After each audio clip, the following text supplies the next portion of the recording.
Hi. How to travel with the grandkids without stress. We have just been in Italy in Monte Pendino for 2 weeks with our kids and with our first grandkid. So there is me, my husband, our 15-year-old, 18-year-old and a girlfriend, and adult children with the 1-year-old and her partner.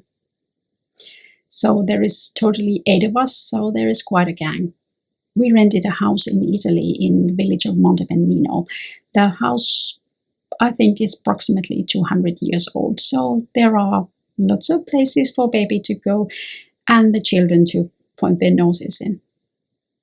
But the one thing that worried me the most before we left was that I would be constantly alert the whole holiday because of the grandchild that traveled with us. He is only just about to turn 1, so he's going with all fours around quite quickly, but not as quickly as if he would be running. And I was a little bit afraid that he was going to learn to walk and run before we go on a holiday, but thankfully that didn't happen. But of course, because I traveled with my kids when they were small, I had experience of what it is to travel. So first of all, I made a list about 2 weeks before we left, and thankfully the baby's mom, our eldest, was really appreciative of that. So there were all the things that baby might need in a 2-week period. And that's the one thing that I have learned when my kids were small, that it's just so much easier to have everything with you that they might need, because you necessarily don't find anything where you are, or they are very different and they may have a stomach aches and that sort of things. And well, diapers were the only thing that were bought locally, because diapers are diapers everywhere. And of course we packed everything to get along with the baby, and that was proven to be a good point, because even finding baby food was a little bit complicated because they are very different. In Italy, I assume that babies eat more the same food that adults do, but of course in here it's very strictly recommended that babies eat baby food that has no salt, that has no nitrate, that has very selected amount of ingredients. And our eldest is very concerned mother of what the baby eats. But of course, when we were there, we let him taste everything that we ate, and he was really excited about it. And that's good, because then they learn to different flavors. But that was the first thing. Take everything with you, like you were with your own child. But when we went there, I know that my husband and our eldest had a conversation behind my back, because they were afraid of it too, that I would exhaust myself about worrying about the baby. So we made this kind of pact with all of us, with the middle children too, that whoever is going to be in charge for the baby is going to be named, like he's with you now. And the person that baby is with is going to take care of him diligently until he is moved to the next person. And that was more helpful that I could think of. So I really recommend that. Make this kind of a schedule or whatever you want to call it. But then it meant that I am not responsible all the time, because it comes naturally to me to take care of him, to be afraid that he's going to get hurt all the time, to be alert all the time. And that's really tiring. And of course it's tiring to everybody else too, but it's naturally the mothers and fathers job to do. But when the kid was when our grandson was of course mostly with his mother, like he normally is, and And then she would come and ask that, can you look around, can you look after him for a bit? And then I fed him and did everything like other things that you do with the baby. But the point was that it was always like ask, would you look after him for a while? And me and my husband did. And even my husband at one point started to go around the house, like carrying him around and look what's there and look what's there. And like really taking the charge of his caring. And that helped like all of us. And of course, when I'm a better mood, then everybody is happier because they don't want me to be overly exhausted. But what else can you do to make sure that you can enjoy your holiday even when you are with kids? Well, my husband asked at one point when we did the routine that every other day we went to look for something and travel around, and every other day we would rest at the house.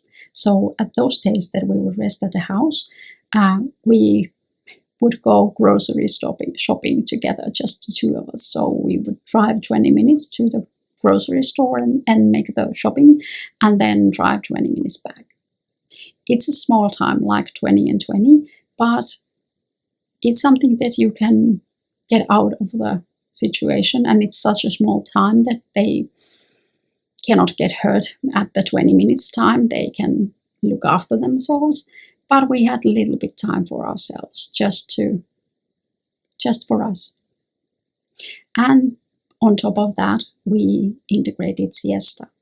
So it's a customs in that part of the world to take a break when it's the hottest time of the day. So when we were at the house, we went to our bedroom and just were with two of us and maybe take a little nap for an hour and a half. And at that time, all the kids knew that they would have to take care of themselves and behave. But of course, one time I was really scared because when I went downstairs after my siesta, I realized that the bigger kids were swimming still, and they had been swimming when I went up. So they had the idea of this competition, who is going to swim more laps. And that's fine. But the pool was in the sunshine, and it was the middle of the day. And my son is very pale. He has always been. And he has now like very short hair, so his scalp is towards the sun also. So I had to break this swimming competition because otherwise they would have burned and maybe had a sunstroke. So that's not a good thing. So keep in mind that you have to take care of the big kids too, because of course I understand that this kind of things carries you away, and even the adult children couldn't realize that they cannot make this kind of bets with 18-year-old young man because he will do anything to win. But luckily I was there and nobody burned, and we continue that competition next summer maybe. But what else with the baby? Well, there was, of course, the problem that he woke up pretty early, like 6 or 7, some mornings even 8. So it was a little bit more humane, but it was from the start that either the mother or the father goes downstairs with him, and the rest of us can try to sleep upstairs still. But of course, I woke up when the baby woke up. I woke up for the crying and for the noise. But at some points, at some mornings, I could still have a nap after that. But that was another thing, that if you wake up every morning at 6, the day is very different and you are not very rested after your holiday. And for the whole holiday, I have to say that I was very happy that we took the holiday with all the kids. It was very good holiday. It was relaxing. It was there was a lot of conversation that you cannot have at home, really. Because it's really important to get to know your adult children, because they are not small anymore and they live different lives in your everyday environment. They have their own friends and you have your work and whatever. But when you are on a holiday, you are in a different environment and you just live together and you can talk about all the things that you see, and that's really fun. And I wanted to do this traveling every year if it's possible with my kids until I'm too old to travel. But if you are traveling with kids, with big kids, if you are traveling with grandkids, then remember that you deserve your holiday and it's important to you. Winter is long and the working hours are long. So try to really enjoy it.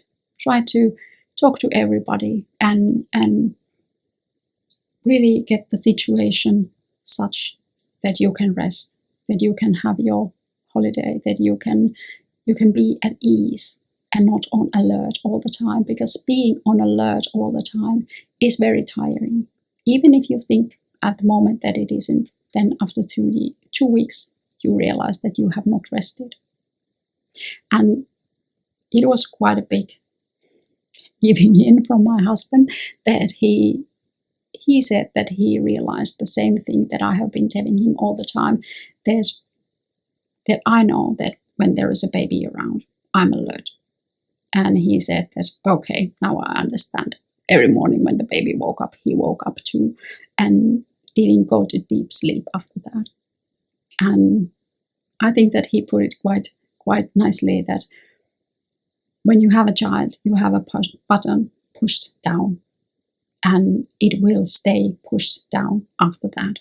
So whenever there is a child or a grandchild, then you are alert naturally as a normal person. But have your holidays, have it with your kids, have it with your grandkids, have it just the two of you, have it alone if you want to, but take a break, have your holiday, even with the kids. I hope to see you soon. Goodbye.